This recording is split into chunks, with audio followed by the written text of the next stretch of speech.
Kapag pinupuri kayo, pinipraise kayo, remain humble. Kung kayo inaangat ng Lord, ang glory kay Lord pa rin palagi. Sa Amerika, merong isang band, they don't believe in Christ. Sa sobrang famous na nila. Titanic, alam natin yon. Ang sabi ng gumawa noon, ganito, kahit ang Diyos hindi niya kayang pabagsakin ang ginawa kong barko, hindi ito malulunod, hindi gayang gawin ito ng Lord. Lahat ng mga yayaman sumakay sa Titanic ship na to. Ang katapat niya pala, iceberg lang. At alam niyo, maraming namatay noon, mga kapatid. If we claim glory to ourselves, doon magsisimulang ibabagsak tayo ng Panginoon. Very clear yan sa Isaiah 42 verse 8. Tingnan natin ang Isaiah 42 verse 8. I am the Lord, that is my name. I will not give my glory to another, nor my praise to graven images. Ito ang isulat at guhitan nyo. I will not give my glory to another. Kapag pinupuri kayo, pinipraise kayo, remain humble. Tayong nagsiserve kay Lord, successful leader ka, successful primary ka, nagmamultiply ka, o you are one of the good media team, o kaya sa music, pag pinuri ka, huwag mo namang sabihin na iba na kasi pagsikat, iba na eh. Hindi ko pa nilalabas yung husay ko dyan. Pero hindi mo alam, nagtatanim ka ng yabang sa sarili mo, unconsciously, pinabagsak ni Lord ang nagbibigay ng glory sa sarili.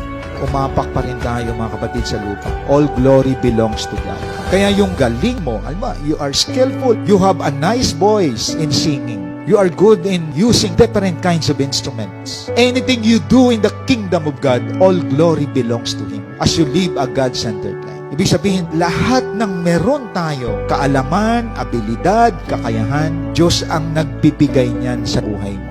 Kapag ang tao inaangat at hindi na ang Lord, simula na yun ang pagbagsak. Any blessings you have, Diyos ang may bigay mo. Kaya tayo sumasamba kay Lord, ino-honor natin siya. Don't get the glory because the glory belongs to God. Ang ginagawa mo ngayon, always think you are just an instrument of the Lord. Daluyan ka ng pagpapala ng Lord.